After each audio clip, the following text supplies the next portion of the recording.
சுச்சா சூர்மா இந்த படத்தோட கதை என்னன்னா, பஞ்சாப்ல ஒரு கிராமத்தில் நடக்கிற கதைக்களம் தான் இந்த படத்தோட திரைக்கதை.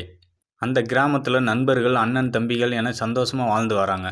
முக்கியமாக ஹீரோ சுச்சா மற்றும் குக்கரே 2 பேரும் பெஸ்ட் ஃப்ரெண்டாக இருக்காங்க. ஒரு நாள் பக்கத்து கிராமத்தில் உறவினர் கல்யாணத்துக்கு போகிறாங்க. அங்கே ஹீரோ ஹீரோயினை பார்க்குறாரு. 2 பேரும் லவ் பண்ணுறாங்க. இது ஒரு பக்கம். அதுக்கப்புறமா ஹீரோ சுச்சாவோட அண்ணனுக்கு கல்யாணம் முடியுது. அதே நேரத்தில் அண்ணனுக்கு கல்யாணம் முடிஞ்ச கையோட ஹீரோ சுச்சா இராணுவத்தில் சேர்றதுக்காக இராணுவ பயிற்சிக்கு போயிடுறாரு. அதுக்கப்புறம் ஹீரோவோட அண்ணன் மனைவிக்கும் ஹீரோவோட பெஸ்ட் ஃப்ரெண்டு குட்காவுக்கும் கள்ளத்தொடர்பு ஏற்படுது. அதுக்கப்புறம் அந்த விஷயம் ஊருக்கே தெரிஞ்சு அதை தைரியமாக தொடர்ந்து தப்பு பண்ணிக்கிட்டே இருக்காங்க. ஹீரோவோட அண்ணன் இராணுவத்தில் இருக்கிற ஹீரோ சுச்சாவுக்கு கடிதம் எழுதி நடக்கிறத தெரியப்படுத்துகிறாரு. நண்பன் பண்ண துரோகம் தெரிஞ்சு இராணுவத்தில் இருந்து கிராமத்துக்கு வர்ற ஹீரோ. அதுக்கப்புறம் என்ன ஆச்சு அப்படிங்கிறது தான் மீதி கதை.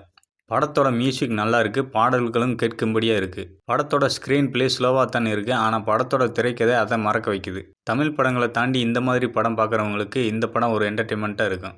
பஞ்சாபில் வாழ்கிற மக்களோட கல்ச்சர், வாழ்க்கை முறைகளை இந்த படம் நமக்கு காட்டுது. கள்ள உறவை மையமாக வச்சு இந்த படம் எடுத்துருக்கனால ஒரு ஜாயிண்ட் ஃபேமிலியாக சேர்ந்து இந்த படம் பார்க்க சங்கடம் ஏற்படும். அதனால் அதை தவிர்த்துருங்க. மொத்தத்தில் நட்பு, காதல், துரோகம் எல்லாத்தையும் சொல்கிற படமாக இந்த படத்தோட திரைக்கதை அமைஞ்சிருக்கு. உண்மையான சம்பவத்தை மையமாக வச்சு இந்த படம் எடுத்திருக்காங்க. இந்த படத்தோட கதையில் வர உண்மையான ஹீரோக்கு பஞ்சாபில் சாமான் அப்படிங்கிற இடத்துல சிலை வச்சு கோயில் மாதிரி மரியாதை செலுத்திக்கிட்டு இருக்காங்க. இப்போவும் ஒரு சினிமா விரும்பியாக இருந்தால் கண்டிப்பாக இந்த படம் நீங்கள் பார்க்கலாம். தேங்க்யூ. மறக்காம சர்ப்ரைஸ் பண்ணுங்க. தேங்க்யூ.